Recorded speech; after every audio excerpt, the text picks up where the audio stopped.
Asante. Mbele yetu tuna maharusi watarajiwa, Bwana Musa Sapi Mkwawa na binti Mtawa Rashidi Ramadhani. Ndoa yao itafunga karibuni katika kanisa la Magomeni hapa Dar es Salaam. Nimekuwa nikiongea na, lakini ningependa haya ambayo nimemwambia pia nikwambie leo ambao unasikiliza. Bado niko kwa vijana. Ujumbe wangu kwa vijana. My message to the young people ambao wanategemea kufunga ndoa labda hivi karibuni katika umri ambao umeshafikia. Kuna kitu kinachoitwa usiku wa kwanza ndani ya ndoa. Hao nimeshawaambia, lakini nataka nishare na wewe. Watu wanapofunga ndoa, nazungumzia wale ambao wanafunga ndoa rasmi, wakaoana rasmi, wakaanza kuishi pamoja rasmi. Baada ya ndoa labda na sherehe au tukio rasmi, sasa wanaanza kulala pamoja, kula pamoja, kuendesha maisha rasmi pamoja. Sasa huu usiku huwa una namna yake, unaitwa usiku wa kwanza kwenye ndoa. Ndio mwingine watu wanaweza wakaanza maisha bila kujua kwamba walianza lini, labda tu kwa mazoea wakashangaa tu wameshafika mahali fulani. Kinazungumzia wale wanaoanza rasmi. Usiku ule wa kwanza una maana kubwa sana katika maisha ya ndoa. Kumbuka ni katika ule usiku wa kwanza ukitaka kusoma habari za mtu anaitwa Yakobo alipotaka kumuoa Raheli na kumbe akamuoa Lea. Kumbuka ni usiku huu katika ndoa za watu mbalimbali, hata ndani ya Biblia unaweza ukaujua usiku wa kwanza. Sasa usiku wa kwanza watu wanapoanza kuishi pamoja, ni usiku wa kwanza wanapoishi pamoja. Wengi huwa wanafikiria jambo moja tu, hilo ambalo wamekuwa wakilingojea, lakini kuna zaidi ya kulala pamoja.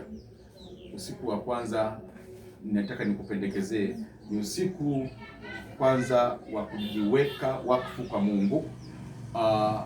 Mnatumia muda mwingi kutafakari safari yenu ya mahusiano ambayo Mungu ameiongoza. Mnatumia muda mwingi kumshukuru Mungu, kuangalia safari yenu ilivyokuwa mpaka mmefikia leo mmeoana rasmi. Alafu mnakuwa na muda hata na ibada fupi ya kumshukuru Mungu na kujiweka wakfu. Hautakiwi uwe usiku wenye haraka, wenye papara, wenye harahara, wenye spidi. Ni usiku mtulivu ambapo mnajiweka wakfu, mnaongea taratibu, mmebaki wawili. Baada ya sherehe za labda kwenye ukumbi huko, sherehe za familia, wote wameondoka, mmebaki peke yenu. Sasa mnaanza kuzungumza mahusiano yenu. Cha kwanza mnamshukuru Mungu aliyowafikisha hapo, alafu mnajiweka wakfu kwake. Ndipo sasa mnaanza kujadiliana, kufurahiana, kusogeleana hatua kwa hatua. Na wewe naambia wanandoa kwamba usiku wa kwanza wa ndoa mupange kwamba ile asubuhi inayofuata msio na haraka ya kuamka. Hata ikifika saa 8 ndio msema hivi kumekucha, kumbe ni saa 8 mchana. Sababu ya kuwa na usiku mtulivu, usiokuwa na haraka, usiokuwa na mashaka wala wasiwasi. Jana hawa wamefikia hatua hiyo. Mimi ninawapongeza kwamba hatimaye wanakwenda katika hatua hiyo ya muhimu ya ndoa yako, ya ndoa yao ambayo itafungwa hivi karibuni. Labda sasa nipate maneno yao tena kwa mara hii. Bwana Musa, siku ya ndoa yako unapoisubiria, siku utapokuwa unakwenda kumtoa Mtawa awe mke wako, hebu niambie unaisubiri kwa hamu kiasi gani? Mungu ni mwema. Hata leo tupo tunapumua, tunazungumza. Hakika ni siku ambayo naitarajia kuwa nzuri, naisubiri kwa hamu kwa sababu itakuwa siku ya furaha na siku ya kumbukumbu. Amina, amina sana.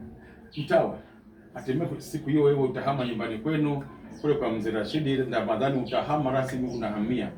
Siku hii binti yangu unaisubiri kwa hamu kiasi gani? Ni furaha ambayo haiwezi na ninamshukuru kwa hilo. Amina. Basi Mungu abariki sana. Tuendelee kuombea hawa na wengine ambao hawako hapa lakini wako kwenye maandalizi hayo. Mungu awape baraka zake, maana Mungu ndiye mwasisi wa ndoa na anapenda ndoa inapoanza rasmi. Mungu anatukuzwa. Mungu awabariki na washukuru sana.